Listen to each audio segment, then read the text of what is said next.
Oke, selamat datang di Analisa Market Gadis Forex hari ini tanggal 27 November tahun 2024. Nah, pada hari Rabu ini kita bakal menganalisa dan memprediksi pergerakan harga market di 3 pair gold, oil, dan juga Bitcoin bersama saya, Shiva, dan juga Gadis Forex.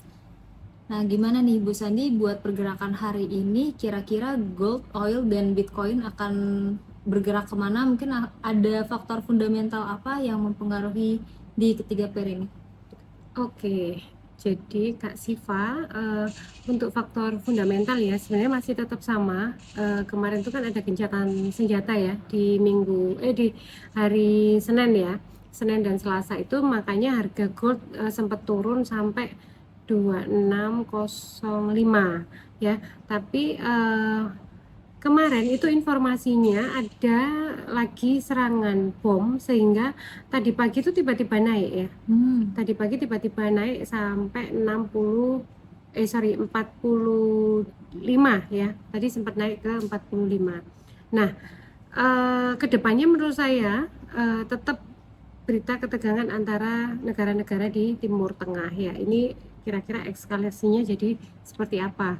Kemudian mungkin karena minggu depan itu sudah ganti bulan, kita akan tergantung sama berita-berita PPI, CPI dan juga FOMC meeting nanti. Kira-kira The Fed akan memangkas lagi suku bunga atau tetap gitu ya. Kalau menaikkan pastinya enggak. Jadi antara menurunkan suku bunga atau tetap suku bunganya seperti di bulan-bulan kemarin. Nah, tapi sebenarnya kita kan berada di Indonesia nih. Hari ini Kak Siva itu kan kita sedang ada pesta besar ya. Meskipun itu nggak ngefek sih ke market. Kak Siva sudah nyoblos? Aku kebetulan ngerantau, jadi aku tidak nyoblos. Saya juga merantau. Jadi saya juga nggak nyoblos. Jadi hari ini saya ucapkan congratulations untuk teman-teman yang sudah memberikan hak pilihnya ya. Congratulations. Semoga pemimpin yang dipilih bisa amanah dan bisa membawa kebaikan untuk kedepannya kehidupan kita dan bisa mensupport ya setidaknya mimpi-mimpi kita ke depan, karena bagaimanapun kita hidup di negara Indonesia yang bergantung pada kebijakan-kebijakan dari pemerintah. Seperti itu. Oke, kita kembali ke chart. Untuk gold ya secara teknikal Kak Siva, ini tertahan di S1 ya. Candle yang nutup kemarin cukup memberikan perlawanan ya. Jadi nanti kita lihat candle hari ini seperti apa. Kalau candle hari ini misalnya bisa tutup di antara 2650-an, besok kemungkinan gold masih akan naik. Menurut saya sih saya melihat skema seperti ini ya. Ada potensi gold itu kalau tarik garis gimana? Mungkin ya Kak Siva.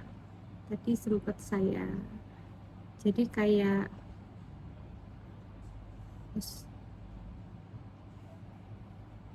sepertinya itu dia akan bikin segitiga, sepertinya sih. Tapi kita nggak tahu ya. Coba saya garis.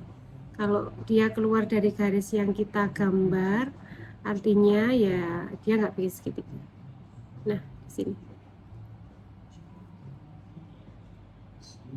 Jadi kemungkinan gold ini akan bikin segitiga. Dia akan bergerak antara ini ya, segitiga yang saya gambar. Jadi hari ini resistennya itu kemungkinan bisa sampai 2707 kalau naik. Tapi kalau pergerakannya nggak besar, kemungkinan cuma sampai 2662 sih. Tuh. Tapi kemungkinan dia akan bergerak mengecil sampai sini sebelum akhirnya dia akan bergerak di salah satu sisinya, break di salah satu sisi. Ini untuk outlook ke depan ya. Sampai dengan tapi kalau misalnya hari ini dia bikin candle nutup di bawah garis ya berarti segitiganya ini tidak berlaku lagi. Seperti itu. Kalau kita lihat H1 untuk menentukan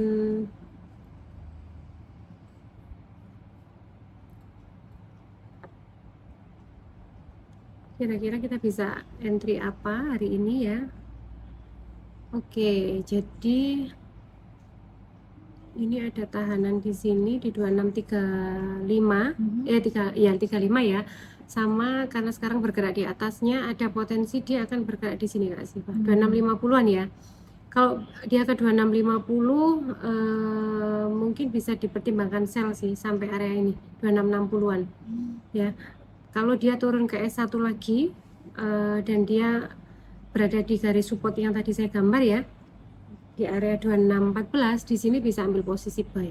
Menurut saya pergerakannya akan berada di range ini sih, di range ini ya ke depannya, karena resistennya dia makin menurun dan supportnya dia makin naik. Jadi kalau sahabat garis forex juga ngikuti gambar ini, ikuti aja, nanti bisa ambil buy ketika dia berada di area atas ini ya, dan buy ketika dia berada di area bawah sini Kak Siva. Itu untuk gold ya. Kemudian kita langsung ke oil. Oke, kita ke oil ya Kak Siva. Untuk oil ini kencang banget ya. Itu kita potong dari sini, kita take lagi. Nanti disambung dulu. Lanjut aja, nanti aku angkat. Oke. 1, 2, 3. Jadi kita ke oil ya Kak Siva. Rasanya setiap kali aku ngomong gini ya, tambah banter ya sih. Ya apa?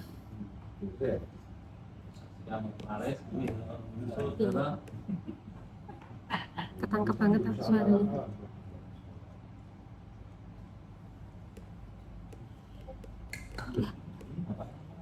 Satu, dua, tiga. Oke, kita ke oil Kak Siva. Jadi oil ini untuk fundamental sama ya. Kita tinggal nunggu nanti perkembangan ketegangan antara negara-negara di Timur Tengah ini seperti apa.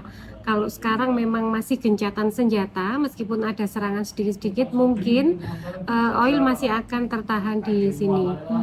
Nanti area bawahnya tetap di area sekitar 66 ya. Jadi ini sideways cukup panjang ya, di antara 66 sampai 70-an. Jadi kalau dia turun ke 66, kita bisa ambil posisi buy. Kalau dia naik sampai 71, di sini bisa ambil sell. Memanfaatkan area sideways ini aja kalau menurut saya untuk oil ya. Mungkin kita nggak perlu ke H1 sih, karena angkanya masih tetap sama ya. Ini berapa bulan ya? Dari September sampai dengan hari ini November, hampir Desember ya, hampir 4 bulan dia masih tetap bergerak di area ini. Masih Sideways, betul. Kemudian kita mungkin langsung ke Bitcoin aja ya. Oke, ke Bitcoin. Nah, Bitcoin ini kita kemarin udah sampaikan, hati-hati ya, rawan koreksi. Jangan FOMO, jangan beli di atas, dan benar sekali Kak Siva prediksi kita di awal hari Senin ya, kalau nggak salah kita sampaikan. Dan benar-benar dia koreksi sampai cukup panjang di area 90. Jadi dia sekitar 9.000 poin ya. Dari 99.000 sampai ke 90-an. Ini terendah di 9.700. Jadi koreksinya hampir 9.000 poin. Nah, potensi kedepannya menurut saya Bitcoin ini akan mungkin sedikit sideways ya, antara R3 sampai dengan R4-nya. Sebelum dia, menurut saya sih masih lanjut naik ya, karena target dari cup and handle-nya belum tercapai gitu. Cuman kalau misalnya mau ambil posisi buy itu paling tidak ini ya di area 90, atau kalau dia paling nggak turun ke area 87, di sini bisa masuk lagi. Karena ini ada base yang kemungkinan akan di retest lagi sebelum dia naik. Itu Kak Siva. Coba kalau saya lihat H1, ini prediksi untuk market spot ya Kak Sif. Kalau untuk market futures itu sebenarnya ya kalau mau pendek-pendek bisa ya. 90 ini bisa masuk buy, kemudian nanti bisa di take profit minimal di area sini 94 atau 95 gitu ya. Nanti 95 bisa sell lagi gitu, memanfaatkan pergerakannya yang masih konsolidasi membentuk base ya. Itu untuk market future. Tapi kalau spot ini buy-nya nunggu dulu di area sekitar 91 sampai dengan ini 87. Itu untuk Bitcoin Kak Siva. Mungkin itu aja kali ya bisa dibuat hari ini. Cukup sekian. Semoga bisa membantu dalam menganalisa dan mengambil keputusan. See you in the next video. Goodbye. Dadah.